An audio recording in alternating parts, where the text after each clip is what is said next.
రాజన్న సిరిసిల్ల జిల్లా వేములవాడ పట్టణంలో భవన నిర్మాణ కార్మిక సంఘం ప్లంబర్ సంఘంలో జిల్లా 3వ మహాసభ పోస్టర్ ఆవిష్కరించుకోవడం జరిగింది। ఈ కార్యక్రమంలో భవన నిర్మాణ కార్మిక సంఘం జిల్లా ప్రధాన కార్యదర్శి ఏఐటీసీ కడారి రాములు మాట్లాడారు। బీజేపీ ప్రభుత్వం అధికారంలోకి వచ్చి 44 చట్టాలు ఎత్తివేసి కనీస వేతనాల చట్టం కార్మికులకు అమలు కాకుండా చేసిందని, కూలీ రేట్ల పెంపు చట్టాన్ని తొలగించి 4 కోట్లుగా కుదించిందని, రాబోయే పార్లమెంట్ సమావేశంలో 44 చట్టాలను యథావిధిగా ఉంచారని అన్నారు।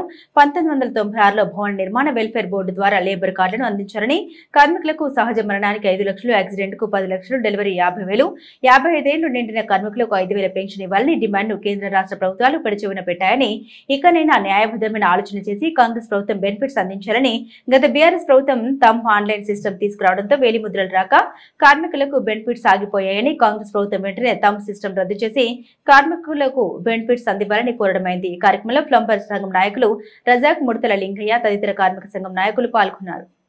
జరిగింది ప్రధానంగా కేంద్ర బీజేపీ ప్రభుత్వం అధికారంలోకి వచ్చిన తర్వాత కార్మికుల ఒక 44 చట్టాలు బ్రిటిష్ సామ్రాజ్యంలో కొట్లాడి సాధించుకున్న చట్టాలను కాలరాత రాసినటువంటి కేంద్ర బీజేపీ ప్రభుత్వం ఇప్పుడు కోరుతున్నాం ఒకటే, ఈ ఒక పార్లమెంటు సమావేశాలలో కార్మికుల 44 చట్టాలను ప్రభుత్వ రంగంలో పొందుపరచాలనేది కేంద్ర బీజేపీ ప్రభుత్వంకు డిమాండ్ చేస్తా ఉన్నాం।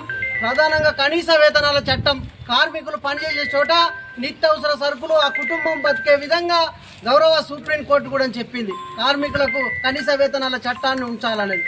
కానీ దాన్ని పెడచెవిన పెట్టినటువంటి కేంద్ర బీజేపీ ప్రభుత్వం ఇలా ప్రధానంగా ఆ చట్టాలను ఎత్తివేసి 4 కోట్లుగా కుదించడం జరిగింది। ఈ లేబర్ కార్డుల మీద ప్రధానంగా చూస్తే అప్పుడు 1996లో కొట్లాడి సాధించుకొని ఈ ఒక కార్మిక రంగంలో పనిచేసినటువంటి కార్మికులకు ప్రమాదం జరిగినట్టుంటే ప్రమాద బీమా సౌకర్యం వర్తిస్తుందని కొట్లాడి తెచ్చుకున్నటువంటి లేబర్ కార్డుల సంస్థ ఇది ప్రధానంగా ఈ లాక్డౌన్ టైంలో, కరోనా టైంలో లేబర్ కార్డులలో ఆ సంక్షేమ నిధిలో ఉన్న నిధులను ఇతర రంగాలకు కేటాయించి ఆ నిధులను కేటాయించడం జరిగింది। కానీ ఇప్పుడు లేబర్ కార్డులు ఉన్న కార్మికులకు యాక్సిడెంటల్ డెత్ గా వాళ్ళకి 10 లక్షల రూపాయలు మేము డిమాండ్ బోర్డుకు పెట్టినప్పటికీ 5 లక్షల రూపాయలు సహజ మరణానికి, కార్మికుల ఒక పిల్లలకు పెళ్లిళ్ళు అయినట్టుంటే 1 లక్ష రూపాయలు, అదేవిధంగా కార్మికుడి కూతురు డెలివరీ అయినట్టుంటే 50,000 పెట్టినప్పటికీ ఎలాంటి స్పందన లేక రాష్ట్ర కేంద్ర ప్రభుత్వాలు గతంలో పెడచెవిన పెట్టినటువంటి పరిస్థితి।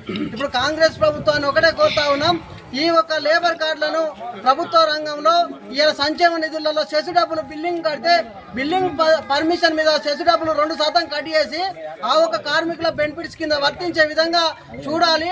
అదే విధంగా కార్మికుల ఒక పిల్లల కోసం పెళ్లిళ్ళైనటువంటి దానికి కూడా బడ్జెట్ కేటాయింపులో పెరగాలి। వాళ్ళ ఒక బెనిఫిట్స్ ఇప్పుడు ఆగిపోయినటువంటి పెండింగ్ ఫైళ్లు కూడా క్లియరెన్స్ చేయాలి। ఇప్పుడు ప్రధానంగా కార్మికులు 50 ఏళ్ళు, 55 ఏళ్ళు అయినాక 60 ఏళ్ళ కాట్ అయిపోతా ఉంది। 50 ఏళ్ల కార్మికులకు, బీడీ కార్మికుల మాదిరిగా, గీత కార్మికుల మాదిరిగా 5,000 రూపాయల పెన్షన్ కూడా ఇవ్వాలనేది కూడా మేము ఏఐటీసీగా డిమాండ్ చేస్తా ఉన్నాం। ఈ ఒక కార్మికులకి మహాసభ 21వ తారీఖు ఫిబ్రవరి ఇవాళ వేములవాడ మహాలక్ష్మి ఏరియాలో జరుగుతూ ఉంది। ఆ మహాసభను కూడా అందరం కూడా అన్ని రంగాల కార్మికులు కూడా విజయవంతం చేయాలని కూడా ఏఐటీసీ జిల్లా సెక్రటరీగా, భవన నిర్మాణ కార్మిక సంఘం జిల్లా సెక్రటరీగా కోరుతా ఉన్నాం।